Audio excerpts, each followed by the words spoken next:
Hello friends, आज आपण MPSC राजपत्रित सेवा 2019चा पेपर करणार आहोत. याच्यामध्ये आपण हिस्ट्री आणि जिओग्राफी पहिले केला आहे. आता इकॉनॉमिक्स करूया. मी असं बघत आहे की काही लोक शेवटपर्यंत व्हिडिओ नाही बघत आहेत. शेवटपर्यंत व्हिडिओ करणं खूपच एसेन्शियल आहे, कारण की त्याच्याशिवाय तुम्हाला त्या ट्रिक्स अँड ट्रिक्स समजणार पण नाही, तुम्ही यूज पण नाही करू शकणार, पण इतर याच्यापर्यंत ॲप्लिकेबल नाही करू शकणार. म्हणून ते करणं खूपच एसेन्शियल आहे.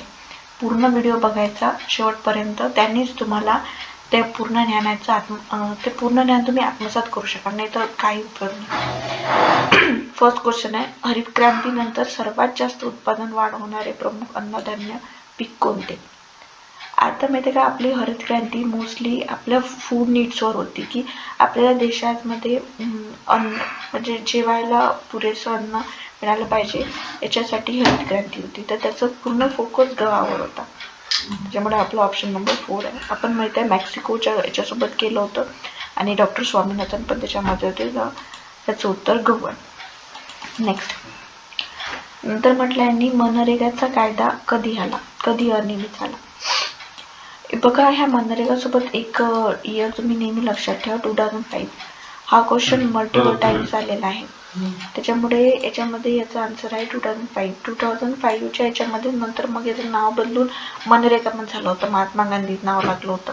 त्यामुळे 2005 याच्याशी रिलेटेड एक इम्पॉर्टंट इयर आहे आणि त्याचा ऑप्शन नंबर 3 आहे. ठीक आहे. नेक्स्ट, सरकारची थकीत देयता नाही, म्हणजे ही जे पैसे आहेत ते सरकारला द्यावं लागत नाही कोणाला. तर मग ते काय, कोणतंही कर्ज घेतलं की ते वापस द्यावं लागतं. जसं इंटरनल डेब्ट पण द्यावं लागतं, मार्केटमधून लोन घेतलं ते द्यावं लागतं, ट्रेजरी बिल म्हणजे बिल किंवा कशावरही लोन घेतलं तेही द्यावं लागतं. पण फॉरेन एड, फॉरेनमधून जर एखादी मदत आली, जसं वर्ल्ड बँक आपल्याला मदत करते, UN पण आपल्याला मदत करते, तर ती फॉरेन एड परत नाही द्यावं लागतं. त्याच्यामुळे ही आपली कर्ज नाही बनत. त्याच्यामुळे आपलं ऑप्शन नंबर आहे 4.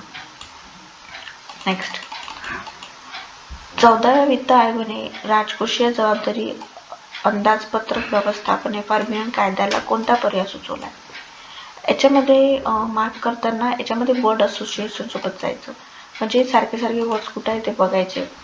अंदाजपत्रक व्यवस्थापन, इथे पण तुम्ही पाहू शकता वित्तीय जबाबदारी कायदा, अंदाजपत्रक व्यवस्थापन, इथे बघा फिस्कल रिस्पॉन्सिबिलिटी, इथे दिसते फिस्कल रिस्पॉन्सिबिलिटी. कर्ज मर्यादा, ठीक आहे, बजेट मॅनेजमेंट आहे, ठीक आहे, डेब्ट सिलिंग. आणि हे पूर्ण तुम्ही बघू शकता, हे लांब सडकचा आन्सर आहे. यामध्ये खूप सारे ब्रीफ एक्सप्लेन केलेलं आहे, खूप मोठा ऑप्शन आहे, त्यामध्ये खूप साऱ्या गोष्टी दिलेल्या आहेत. त्याच्यामुळे हे आपलं ऑप्शन नंबर 4 आहे. ठीक आहे. नेक्स्ट, जगातील सगळ्यात मोठा उत्पादक देश कशाचा आहे? भारत. आता सगळ्यात मोठा उत्पादक देश भारत आहे तागाचा. लोह, सिमेंट, साखर हे सगळीकडेच होते, पण ताग असा आहे जो भारत आणि बांगलादेशमध्ये सीमित आहे, आणि भारत त्याचा सगळ्यात मोठा उत्पादक आहे. त्याच्यामुळे ऑप्शन नंबर 1 आहे आपलं. नेक्स्ट, 1950-51 ते 2013-14 या काळात भारतातील स्थूल राष्ट्रीय उत्पादनातील द्वितीय क्षेत्राचा हिस्सा या टक्क्यांनी वाढला. कोणत्या टक्क्यांनी वाढला? द्वितीय क्षेत्र म्हणजे सर्व्हिस सेक्टर म्हणू शकतो आपण, नाही सॉरी, प्रोडक्शन सेक्टर. म्हणजे फर्स्ट ॲग्रिकल्चर, सेकंड इथे प्रोडक्शन मॅन्युफॅक्चरिंगवालं कारखानदारी, आणि थर्ड सेक्टर ते आपलं सर्व्हिस सेक्टर. तर तो कितीने वाढला होता? तो जवळपास 16% वगैरे होता तो पहिले. नंतर तो जवळपास 26% काही झाला होता. म्हणजे ॲग्रिकल्चरचा तर 13% आहे, हा 26% झाला होता, आणि इथे जवळपास आपला 60% मध्ये येते, असे म्हणून पूर्ण 100% होता. तर ऑप्शन नंबर A आहे याचं. अजून मी तुम्हाला थोडं डिटेलमध्ये सांगितलं तर आपल्याला कॉमन काढूनही काढता येते याला.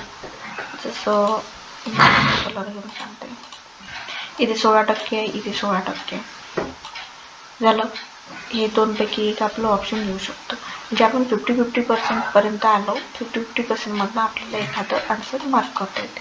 आणि अजून एक, जेव्हा हा क्वेश्चन तेव्हा नवीन होता, नवीन क्वेश्चनमध्ये आपण नेहमी ऑप्शन नंबर A मार्क असतो. त्याच्यामुळे ऑप्शन नंबर A सोबत जरी गेलो तरी येऊन जाते आपल्याला. नंतर तेंडुलकर समितीच्या 2011-12 मध्ये भारतात दारिद्र्य रेषेतील लोकसंख्येचे प्रमाण काय होते? आता याचा आकडा तुम्हाला माहिती असेल, याचा आकडा म्हणजे जेव्हाकडे तेंडुलकर कमिटी कोट केली जाते तेव्हा याचा आकडा नेहमी सांगितला जातो 21.9. याला असे लक्षात ठेवत जातं 2011 तर मग 21 असं, म्हणजे थोडंफार काहीतरी ट्रिक्स अँड टिप्स लावून याचं आपल्याला उत्तर लक्षात ठेवलं जाते. पण तेंडुलकर समिती म्हटलं की याच्यावरच जायचं आपण 21.9.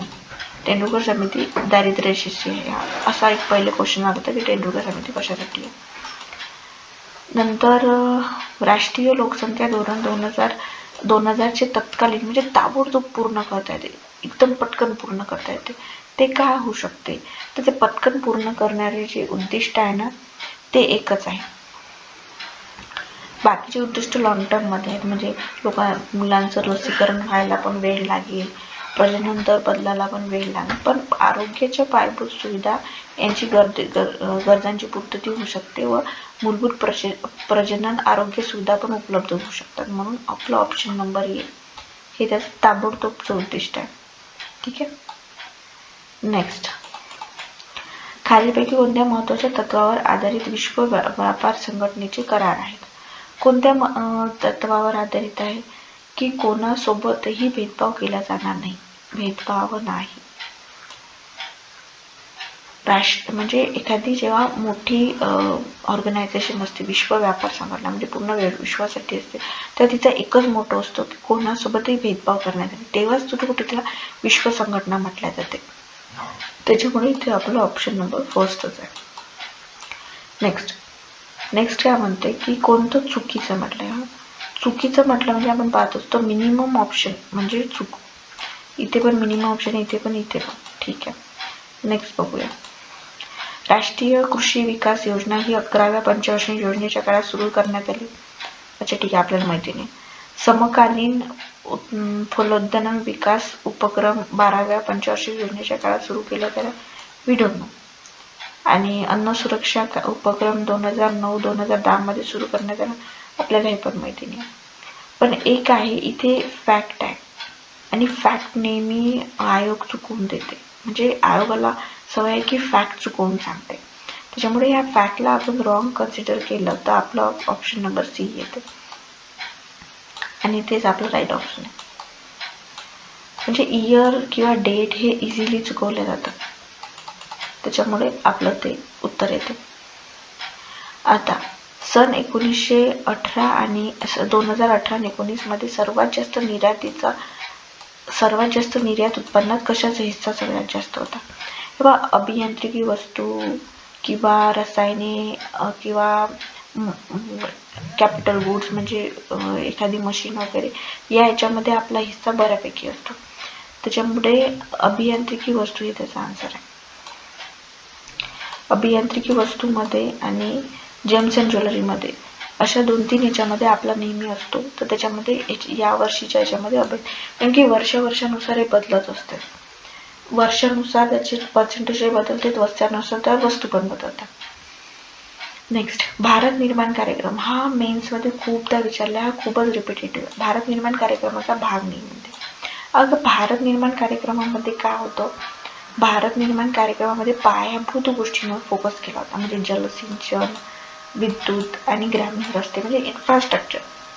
ग्रामीण भागातही ह्या सगळ्या गोष्टी असल्या पाहिजे, जलसिंचन असलं पाहिजे, विद्युत असला पाहिजे, रस्ते असला पाहिजे, बेसिक इन्फ्रास्ट्रक्चर असलं पाहिजे. पण शाळांबद्दल त्याच्यामध्ये म्हटलं तर शाळेसाठी आपलं सर्व शिक्षण अभियान आहे, ते एक मोठा फ्लॅगशिप प्रोग्राम आहे, तो फक्त शाळेसाठीच काम करतो. त्याच्यामुळे हा ऑप्शन जो आहे हा ऑड मॅन आउट आहे, आणि आपण त्याला रॉंग कन्सिडर करून चालू. ठीक आहे. पेमेंट बँकची वैशिष्ट्य कोणती पहा. Paytm bank, Airtel payment bank ह्या सगळ्या पेमेंट बँक आहे. याच्यामध्ये ठेवीची मर्यादा 1 लाखपर्यंत असते, आणि त्यांना डेबिट कार्ड देता येत नाही, जे कर्जासाठी असते, आणि कोणत्याही प्रकारचं कर्ज देता येत नाही. याच्यानुसार जर आपण चाललो तर याच्यासाठी आहे ऑप्शन नंबर 4. त्यांची 1 लाखापर्यंत मर्यादा येते, कोणत्या स्वरूपाचं कर्ज देता येत नाही, आणि त्यांना ATM व डेबिट कार्डची परवानगी असते, पण क्रेडिट कार्ड देऊ नाही शकत, क्रेडिट कार्ड नाही देता येत त्यांना. ठीक आहे, त्याच्यामुळे ऑप्शन नंबर 1 आहे. नेक्स्ट बोर्ड, ही त्याची तेव्हाची करंट अफेअर मधल्या गोष्टी होत्या ज्या इझिली सॉल्व्ह करता येतात, सारखे कठीण नव्हत्या. तेव्हा खूप न्यूजमध्ये होत्या, तर तुम्ही वाचल्या असून तर दिसते तुम्हाला. रंगरांजन कमिटी 2014 मध्ये 2011 आणि 12 साठी ग्रामीण व शहरीची व्याख्या काय? नेहमी लक्षात ठेवा, ग्रामीण भागाची दारिद्र्य रेषा कमी असते, शहरी भागाची मोठी असते. ज्यामध्ये सगळे ऑप्शन तसेच आहेत, पण त्याच्यामध्ये खूप मोठा पण गॅप नसते, म्हणजे जवळजवळच असतात ते. इथे 50 रुपयाचा गॅप आहे, इथे 60 रुपयाचा गॅप आहे, इथे पण 60 रुपयाचा गॅप आहे, तो खूप मोठा झाला. पण ऑप्शन नंबर फर्स्ट आहे 32 आणि 47, हे खूप जवळजवळचे ऑप्शन आहे, ज्यामध्ये कमी गॅप आहे, त्याच्यामुळे हाच आपला ऑप्शन आहे. आणि ऑड नंबर्स आहेत, 32 सगळ्याच्या मध्ये आहे. हे बघा, मी तुम्हाला ट्रिक्सनी काढून दाखवते की 32 मोस्टली याच्यामध्ये, त्याच्यामुळे 32 आपण कॉमन घेतला आणि सगळे जे आहे ना ते 7चे मल्टिपलच आहे त्याच्यामुळे. आणि हा क्वेश्चन थोडा डिफिकल्ट आहे, जर तुम्ही वाचलं नसेल, तुम्ही स्टॅटिस्टिक नसेल पाठ केलं, त्यामुळे ऑप्शन ए सोबत पण आपण सहज जाऊ शकतो, आपल्याला करता येते त्याला. ऑक्सफॅम अहवालामध्ये 2018 नुसार भारतातील सर्वात श्रीमंत 1% लोकसंख्येचा राष्ट्रीय उत्पन्नातील हस्ता कुठे होता? हा तेव्हाच्या करंट अफेअर मधला क्वेश्चन आहे. 70% जवळपास हिस्सा होता. म्हणजे असं होतं की एवढी मोठी वेल्थ, त्यामध्ये 1% लोकांजवळ सगळे 70% वेल्थ होती आणि बाकीचे 99% लोकांजवळ फक्त 30% वेल्थ. तर असा ऑक्सफॅमचा रिपोर्ट आला होता. याच्यामध्ये ऑप्शन नंबर 3 आहे. हे जर आपण थोडंसं म्हणजे हेडलाईन्स वगैरे बघितल्या रोजच्या न्यूजपेपरच्या, आपण न्यूजपेपर चालतो, तर त्याच्यामध्ये ह्या हेडलाईन्स इझिली असतात, तुम्हाला त्या इझिली लक्षात राहून जातात. ठीक आहे, आज आपण इथे कन्क्लूड करूया आपलं इकॉनॉमिक्स. उद्या आपण सायन्स बघू. थँक्यू.